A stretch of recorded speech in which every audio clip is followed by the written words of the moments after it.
باللہ من الشیطان اللعین الرجیم بسم اللہ الرحمن الرحیم الحمدللہ رب العالمین وصلی اللہ علی سیدنا محمد وآلہ الطیبین الطاہرین اللہم صلی علی محمد وآل محمد وعجل فرجہم۔ عزیزان محترم، آج کی ہماری اس ویڈیو کا مضمون دعا ہے۔ خداوند عالم قرآن میں ارشاد فرماتا ہے ادعونی استجب لکم، یعنی مجھ سے مانگو میں تمہیں عطا کروں گا۔ اس آیت کا سب سے پہلے جو توجہ دینے والی بات ہے وہ یہ ہے کہ خداوند جس نے ہمیں بنا مانگے اتنی سب چیزیں عطا کی ہیں، وہ ہمیں قرآن میں مانگنے کا حکم دے رہا ہے، یعنی کہ اتنا سب نعمتوں اور رحمتوں کے باوجود بہت ساری چیزیں ہیں کہ جو ہمیں مانگنی پڑتی ہیں تب خداوند عطا فرماتا ہے۔ دعا کے سلسلے میں بہت سارے لوگوں کا نظریہ الگ الگ ہوتا ہے، تو آج اس ویڈیو میں ہم آپ کو دعا کے آداب اور کچھ عمل کے جو دعا کی استجابت کے لیے ضروری ہیں انشاءاللہ اس کو بیان کریں گے۔ سب سے پہلے ہمیں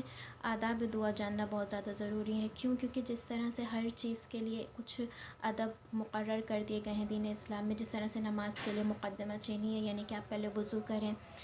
پاک و پاکیزہ کپڑے پہنیں، عطر لگائیں، خوشبو لگائیں، اپنے آپ کو معطر کریں اور حضور قلب کے ساتھ صرف اور صرف خدا کی عبادت کے لیے کھڑے ہوں، تو اس طرح کی نماز آپ کی خدا کے نزدیک باقی نمازوں سے زیادہ بہتر ہوتی ہے۔ اسی طرح سے دعا کا بھی ہے، دعا کے سلسلے میں ظاہراً تو ہم جب چاہیں تب دعا کر سکتے ہیں، لیکن پھر بھی اگر کچھ آداب کو مد نظر رکھتے ہوئے ہم دعا کریں گے تو ہماری دعا جلد مستجاب ہوگی۔ سب سے پہلے ہمارا حضور قلب ہونا بہت زیادہ ضروری ہے، یعنی کہ واقعاً ہم کسی ایک دعا کے لیے جدی ہوں، یعنی سیریس ہوں، ہم چاہیں کہ حتماً میری یہ دعا قبول ہو۔ اور جب خدا سے دعا کریں تو یہ دھیان میں رکھنا چاہیے کہ سوائے خدا کے کوئی نہیں ہے کہ جو اس دعا کو قبول کر سکتا ہے یا میری دعا کو پورا کر سکتا ہے، اور خدا سے ہی دعا مانگنی چاہیے۔ غیر خدا سے دعا مانگنا دعا کو قبول ہونے نہیں دیتا۔ تو کچھ آداب ہیں دعا کے۔ پہلے یہ کہ ہمیں چاہیے کہ وضو کریں، باوضو ہو کے قبلہ رو بیٹھ کر، اگر ہو سکے 2 رکعت نماز حاجت پڑھ کر، اپنے گناہوں سے استغفار کر کے، کیونکہ دعا کمال میں ہم پڑھتے ہیں کہ اے خدا ہمارے ان گناہوں کو معاف کر دے کہ جو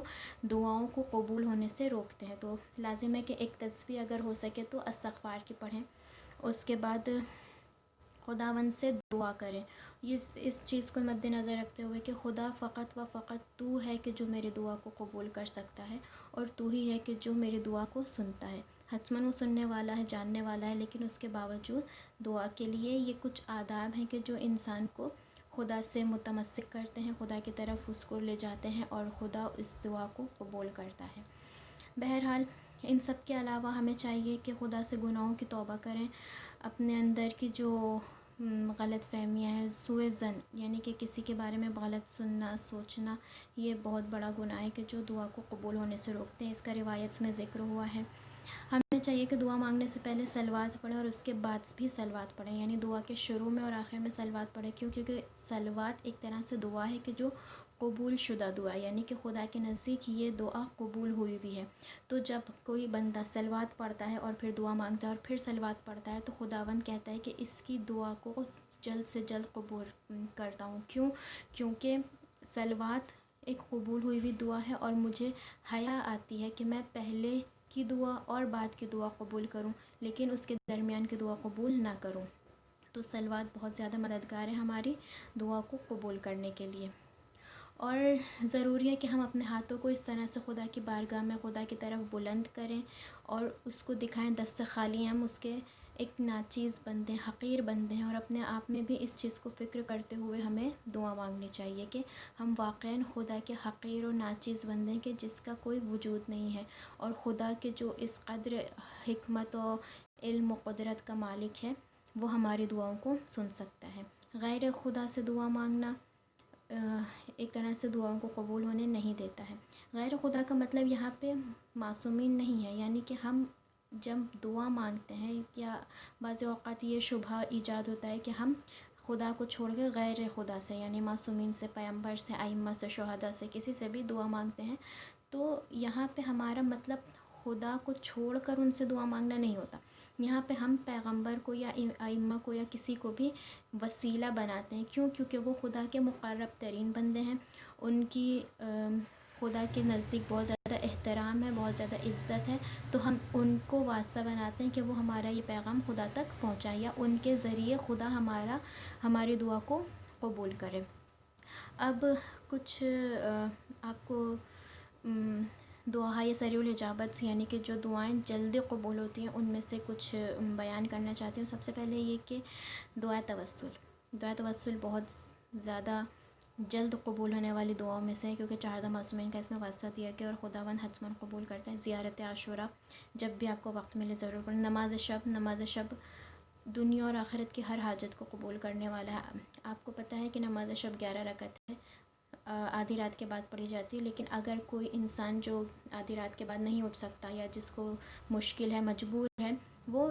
اول شب میں بھی پڑھ سکتے ہیں، یعنی جب رات شروع ہوتی ہے تب بھی پڑھ سکتے ہیں۔ اگر اس کے علاوہ بھی آپ نہیں پڑھ سکتے تو دن بھر کسی بھی وقت آپ پڑھ سکتے ہیں، اور قضا کی نیت سے قضاء نماز شب۔ حتیٰ اگر آپ 11 رکعت نماز شب نہیں پڑھ سکتے تو 2 رکعت نماز شب پڑھیں، کیونکہ رات کی تاریکی میں خداوند سے دعا کرنا، گفتگو کرنا بہت ہی زیادہ متاثر ہوتا ہے۔ نماز امام زمان علیہ السلام آپ سب کو معلوم ہے کہ کس طرح سے پڑھی جاتی ہے، 2 رکعت نماز ہے، اور اس کے بعد پھر ایاک نعبد و ایاک نستعین کی آیت کو 100 مرتبہ دہرانا، اور اس کے بعد ایک دعا الہی عظم البلا، اور اس طرح سے حدیث قصہ ہے۔ اور نماز، اور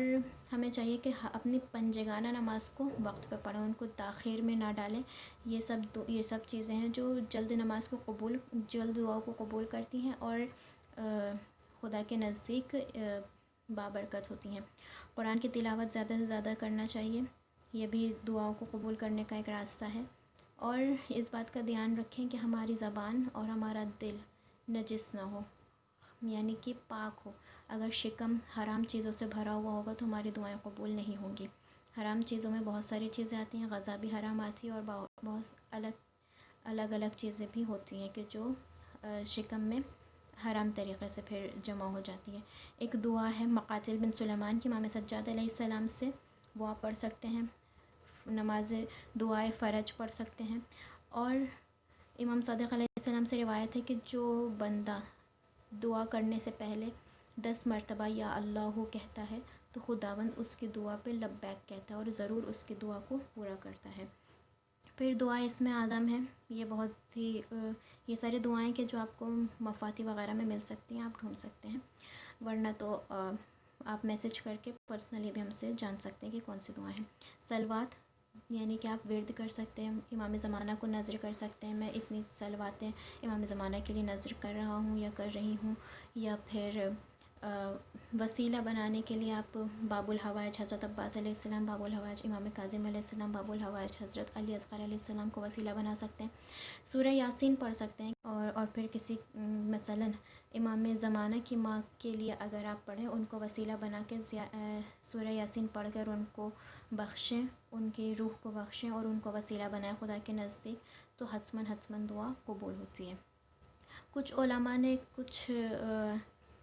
اعمال بتائے ہیں، کچھ عمل بتائے ہیں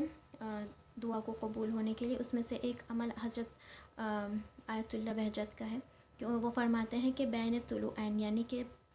5 منٹ